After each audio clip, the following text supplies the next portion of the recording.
यीशु मसीह जिन्हें धर्म ईसाई का संस्थापक माना जाता है। ईसाई धर्मावलंबियों का मानना है कि वे ईश्वर के पुत्र थे। यीशु को कई अलग अलग नामों से ईसा मसीह, जीसस क्राइस्ट, नासरत का यीशु आदि से भी जाना जाता है। 4 ईस्वी पूर्व को बैथलेम जुड़िया रोमन साम्राज्य में इनका जन्म हुआ था। इनके पिता का नाम यूसुफ तथा माँ का नाम मरियम था।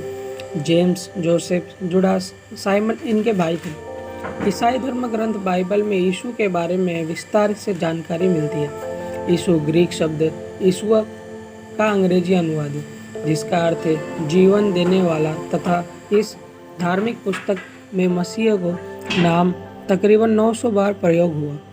यीशु का कोई उपनाम नहीं था, जिसके कारण लोगों ने इसे यीशु मसीह अर्थात जीवन देने वाला अभिषिक्त जन के रूप में पुकारना शुरू कर दिया। जॉन की माँ एलिजाबेथ और यीशु की माँ मरियम चचेरी बहनें थीं।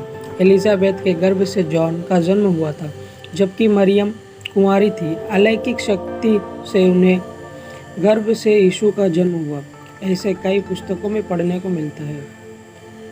कई स्रोतों में यीशु का जन्म 25 दिसंबर के दिन माना जाता है। इसी मान्यता के चलते हर साल इस दिन को क्रिसमस डे के रूप में मनाया जाता है।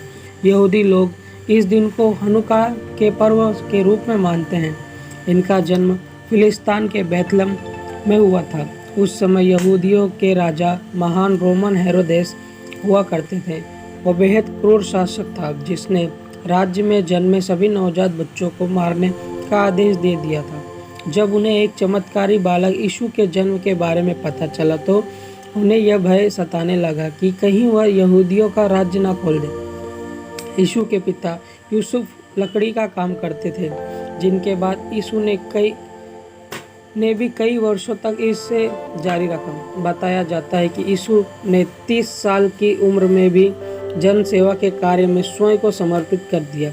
40 दिनों का उपवास तथा 40 महीनों तक अपने धर्म का प्रचार भी कर लिया। अपने जीवन काल में यीशु ने कुल 37 चमत्कार दिखाने, जिनमें से पहले उपदेश उन्होंने माउंट पहाड़ी पर दिया था। इन चमत्कारों ने इन्होंने 3 मृत्यु प्राप्त लोगों को पुनः जीवित कर लिया था। सबसे चमत्कारी रूपांतरण उनके परलोक जाने की घटना थी, जिसमें वे अपने प्रेरितों के साथ आसमान में जाकर लुप्त हो गए। 29 वर्ष की आयु तक यीशु अपने पिता का पुश्तैनी कार्य करते रहे। 30 साल की उम्र में उनको ज्ञान की प्राप्ति हुई। यही वर्ष से इन्होंने धर्म प्रचार का कार्य शुरू कर दिया। इज़राइल की जनता से इन्होंने अपने धर्म के प्रचार की शुरुआत की। यीशु का मानना था कि गॉड एक है, जो प्रेम रूप में सभी इंसानों का प्यार करते हैं। व्यक्ति को क्रोध में आकर किसी से बदला लेने की बजाय क्षमा भाव का गुण रखना चाहिए। वे लोगों को स्वयं मसीह, ईश्वर की संतान तथा स्वर्ग के रूप बताते हैं। यहूदी कट्टरपंथी यीशु को अपना दुश्मन मानते थे। वे इन्हें केवल पाखंडी समझते थे तथा उनके द्वारा स्वयं को ईश्वर का दूत कहना विरोधियों को सबसे बुरा लगा। इन कट्टरपंथियों ने मिलकर यीशु की शिकायत रोमन गवर्नर पिलातुस से की। इन लोगों को खुश करने के लिए पिलातुस ने ईसा को क्रूस पर मृत्यु की सजा दी। उनके साथ अमानवीय व्यवहार किया जाने लगा। कोड़ों से चमड़ी उड़ेल देने वाली पिटाई की जाने लगी। उनके सिर पर तीखे कांटों का ताज सजाया गया। लोगों ने उस पर थूका भी। अंत उनके पैर में क्रूस की कील ठोक कर लटका दिया गया।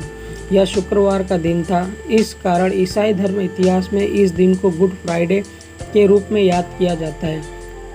इतना अमानवीय वेदना के साथ मरते हुए भी ईसा ने सभी के पाप स्वयं पर लेते हुए कहा कि हे ईश्वर, इन सभी को माफ़ करना, क्योंकि इन्हें पता नहीं कि ये क्या कर रहे हैं। बाइबल की माने तो अपनी मृत्यु के 3 दिन बाद यीशु पुनः जीवित हो गए थे। एक महिला ने उन्हें अपनी कब्र के पास जीवित देखा तथा इस घटना को ईसाई धर्म में ईस्टर डे के रूप में मनाया जाता है। आपको ये वीडियो अच्छा लगा हो?